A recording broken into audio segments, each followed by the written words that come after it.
Okay, we are armed. Okay, hey everybody, welcome back. So we're going to do another flight video here, and on the last flight video, we're flying the Budget Basher, by the way, which is a quadcopter that we just recently built.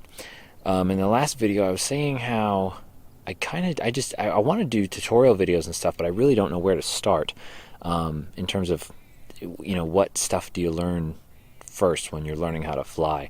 So what I'm going to do in this video is well, kind of for myself and also for you, just kind of try and explain what it is that I'm doing as I'm flying around, and just kind of, I guess, kind of analyze what is going on, and I guess kind of break it down, or at least I'll do my best. So let's just give this a try and see how it goes. Okay, getting my goggles on, and I'm going to put it into air mode. So I guess that's the first thing, is we're going to be in air mode, not auto level mode. I'm going to arm it, and I'm going to take off here. Now you'll notice when I take off, I just pop right up, and I think that's probably the best thing to do, as opposed to like trying to take off really slowly. You want to have some kind of authority there. So let me land here. And so, like, because if I try and take off and I'm like going kind of really slow, and I don't want to take off, get very high, this isn't really that great, because then I'm chopping up leaves and I'm just not really able to control myself very well. And then the other thing that you'll notice, I don't know if everybody does this, but I find myself now when I take off, I pretty much take off and just start going forward. And I think that's an important thing, is just maintaining that forward flight direction, because it's going to be a lot easier to control yourself. Because if you try and hover, then, I mean, you can do it, but then you're like, I'm going backwards right there, and I can't see backwards, so I don't want to be doing that. The other thing is that the other thing is you definitely need to get used to is your sight picture. So just what you're seeing through your goggles. So like right now, well, you can really tell more, like if I land here, I don't have too much up tilt, but you can see that my camera's actually pointed like up kind of at the horizon. So basically, if I have my camera I'm pointed kind of up towards the horizon, the center of my camera. So if I point so that it's kind of level, I'm moving forward. So you just kind of got to be ready to anticipate that. Now that's actually a good thing, because that's going to be able to tell you, like, when you are kind of level, or I guess it kind of tells you how fast you're going, in a way, because once you get used to flying with the camera at a certain tilt, you'll know, like, okay, this is normal cruising speed, and because your direction, or I guess, what am I trying to say here? Where you're pointed is man, I'm having a really hard time explaining that.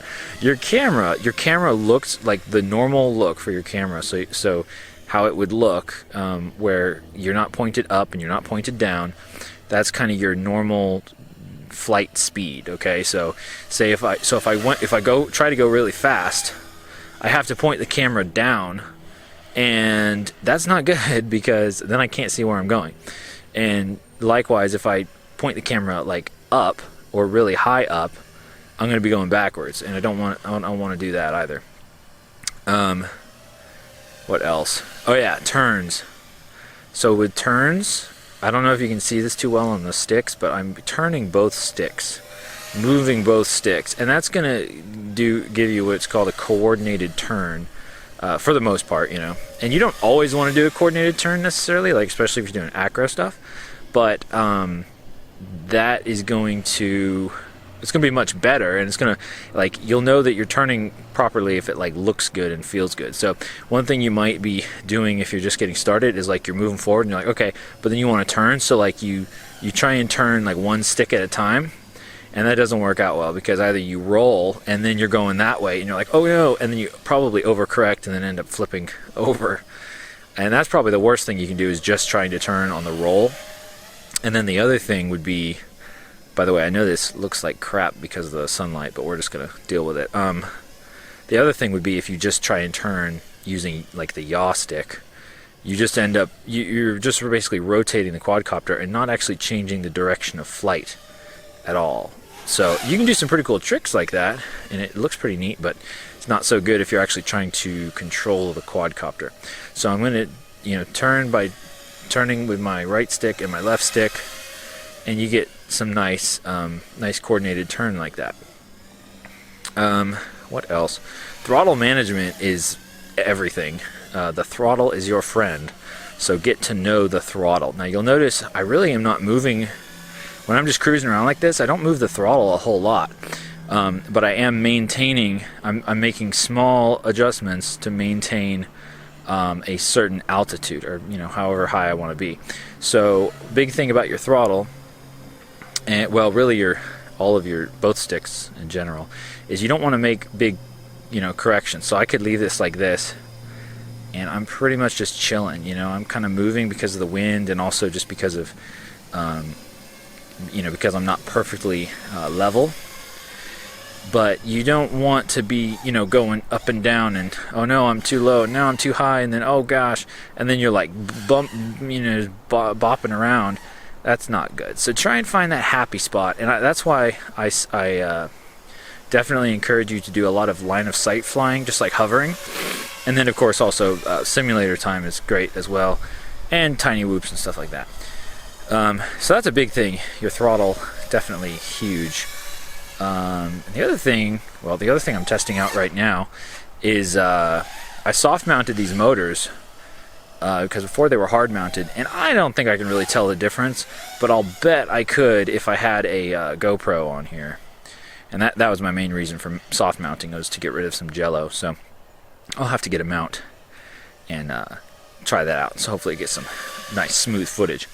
Anyway, so you'll notice I'm just doing turns, a lot of turns, because I'm kind of trying to buy time while I'm talking here, and that's a good thing to practice. Being able to just turn in a circle, do a coordinated turn, and you'll notice like I'm not doing anything too drastic with the sticks. As I turn, I do raise the throttle a little bit, because I'm kind of losing lift as I turn. And now I'm starting to get dizzy, and then. But now notice that is actually, I'm turning, I'm not orbiting, because if I was orbiting, I'd be facing the same thing, like this tree, which I like to orbit, and I'd be kind of turning towards the side, and my right stick would kind of be going in the top right corner, and I'm not super great at orbiting, but the point is you don't necessarily want to orbit if you're just kind of flying around, learning to fly. You want to make coordinated turns. Also, notice that this backyard, while it is a rather spacious backyard, it is really not ideal for learning how to fly FPV, but this is the space that I have, and this may be the space that you have. Well, not this space, but a similar space. So, it can be done. You can make the most of it, but try to stay out in the open, I would say. It has taken me a long time to be able to like fly through like this gap specifically and not hit either of those trees. Hey, while we're at it, let's talk about turns. So like I said, coordinated turns, but one thing is also this has to do with sight picture, and then also just kind of getting a feel for your quadcopter. So, and especially if you're doing fast turns. Now I'm flying kind of fast here, and you're not going to want to fly this fast when you're just getting started, but I want you to notice that if you are flying faster and you're going into a turn, you really need to turn like before you even hit the turn. So, well, I'm kind of flying slower now, but let me do this again. So I'm going to pick up a little bit more speed here. I'm going to go into this turn, and as I'm turning, I'm already turning, to get to make that turn. That wasn't the prettiest one, but basically.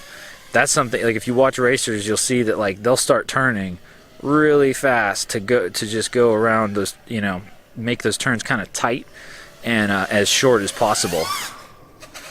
Yeah, I'm trying to think of some other things. You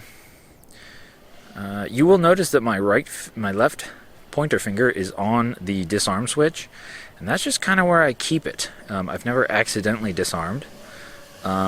but I like to have it close in case something goes wrong and I need to disarm my quadcopter. It's super easy, and I should probably, well, 14.7 volts, that's not too bad, but I should probably bring it in here in just a little bit. Yeah, what else? I know this isn't very exciting in terms of, you know, freestyle moves and stuff, but I just want to kind of cover some of the basics here. Another thing really quick is your sticks, so your gimbals, your controls. You really want to, I like having a lot of expo, and you want to be easy on the sticks, okay? So you'll see I'm not moving them a whole lot, and I can actually move them quite a bit, and I don't get a whole lot of movement until I get to the outside edge. Okay, that's your expo. So it's nice and soft in the center here, so I can make small corrections. But if I want to do some fast turns, I can move the stick all the way over. And I believe I'm getting a low battery warning, so I'm going to bring it in here, and that will do it for today. But we will talk more about that. So basically, your rates is important, and your expo, because that's going to keep you from jerking, you know, the sticks around too much and doing that whole thing. And you'll just need to play around with that and find what you like. But I would say definitely, probably out of the box, you want to put in some expo so you have like a nice curve when you're looking at it on the in Betaflight when you're configuring it. And if I think to, I will put in a screenshot of my current rates and the curve on the graph. All right, we're getting really low. I'm killing this battery. Time to go. Thanks for watching. Bye.